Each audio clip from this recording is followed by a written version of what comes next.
Matt Mihevik, Sports Illustrated. First of all, how's your finger feel? So no. So how hard was it to go in that second half, knowing you had just grotesquely dislocated your finger? Did it bother you at all? Was it easy to tune out? How did you go in that second half?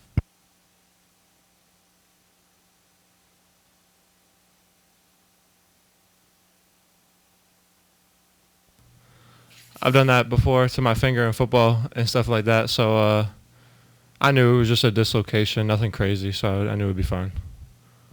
Hey, Matt, back here. Obviously, first regular season game in the books. What did you guys learn about yourselves just in that first game that you guys can take into this week on Friday? Yeah, I would say, it was definitely a tough one. Pull out the win, but it was a tough one. I would say the most thing we learned was really just like, don't look too far into it. It was game one. If you look at a lot of the teams that played in their game one, like there was a lot of close games that shouldn't have been close. Some teams even lost in our league their game one. So I'd say the biggest thing is just don't look too far into it, as we're not, and just going forward, play us, play our game. Don't worry about the simple stuff like everybody's saying, like that we should have beat them by 30 or whatever it was. I think we're just going to be us going forward, and I think we'll be fine. Matt, when you were at Miami, you were pretty much known as just a shooter, but was that really just your role there? Like, how you're playing now, is that something that's always been in your game, or is that something that's kind of new to even you? Yeah, I would say I always, or at least in my opinion, I feel like I could do more than shooting, but obviously that was my main attribute. I would say I wasn't really able to do that other than shooting at Miami. In high school I was, but not really at Miami. That's probably why I wasn't really shown as much. But there are some things that I'm not really even used to, that I didn't used to do, that the coaches are allowing me to do, such as like off the rebound, being able to immediately push it, look ahead and stuff like that, and just stuff like that. More, I would say, the ball in my hand than just catch and shoots. So I mean, there's still some stuff I'm getting used to as well. Matt, was that something when you came here that you went to the coach and said, I want to do this more, or did they come to you and say, hey, we think you can work on this as well?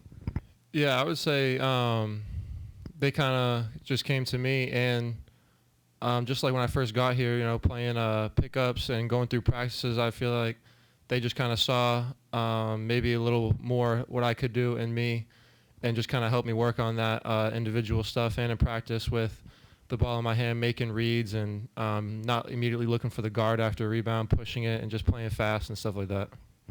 So Matt, getting in the mix, right, and rebounding inside and pushing it, does that maybe allow you to get more involved or feel more involved in the game rather than just being a spot-up shooter?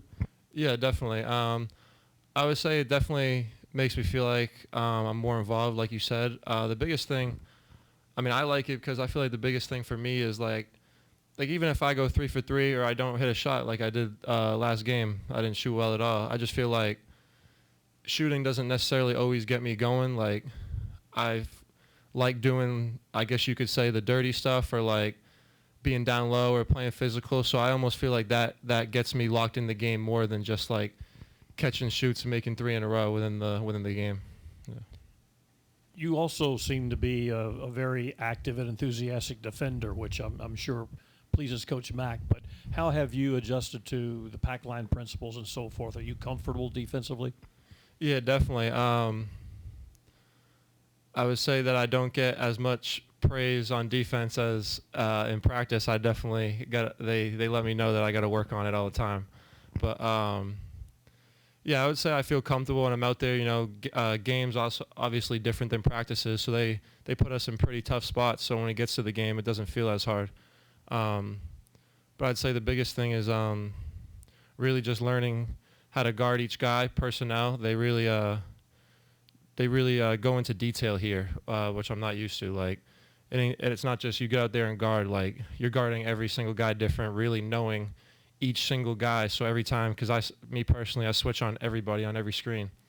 So knowing literally every guy, how they play, this and that. So I say the biggest thing is just learning how to guard multiple positions like I do here. So that's interesting. You hadn't really done it before. How much do you sometimes find yourself having to think a lot on defense, and can that take away some of your instinctive reactions? Yeah, definitely. I would say that was the biggest thing over the summer in our practices that I do the most, that it took me a while to adjust to, that I was thinking more than playing. And I feel like I would say the past month or so is where I really feel like I've started to just like understand, like even when I did mess up, I knew exactly what I did before anyone tells me. So I feel like it's becoming more instinct. But yeah, no, the process of not thinking while I was playing took a good 2 months for me. Matt, going off of the defense thing, I know a lot of the guys after the game the other night said that that's going to be the focus this week, just buckling down a little bit on that side of the ball. Has that been an emphasis in practice the last couple of days? Yeah, definitely. I mean, that's pretty much been the main and only focus in practice is defense. We know what we can do on offense. We obviously made mistakes there, and the biggest thing is just we weren't hitting shots. But as long as we do our thing there, the main thing in practice has really been defense, because on paper, and I mean everyone knows that we should have probably beat that team by more, and not even the score, but alone is the type of shots they got. We feel like they got way too many easy ones and good ones, and that's really we have standards before every game and numbers that we're supposed to get to, and we feel like we didn't reach those numbers even close to. So yeah, that's really been all we've been doing in practice this week. Back to offense for a minute. Particularly the early part of the game, it seemed like you guys weren't really into that real quick, crisp, up-tempo style. How come? I would say basically it's just because, back to what I said originally, I think it was just game one. Some guys probably have jitters. Some guys haven't played, I'd say, Division I yet. Some guys haven't played like in a league or whatever. So it's just like a lot of new guys adjusting to kind of the way it is at this level. And a lot of us, even that have been at this level, didn't play well. Like I personally don't think I played well at all. I couldn't get anything going on offense. I think it's just first game, get the bad habits out of the way, get all the jitters out of the way, and I think you'll see a much better team moving forward.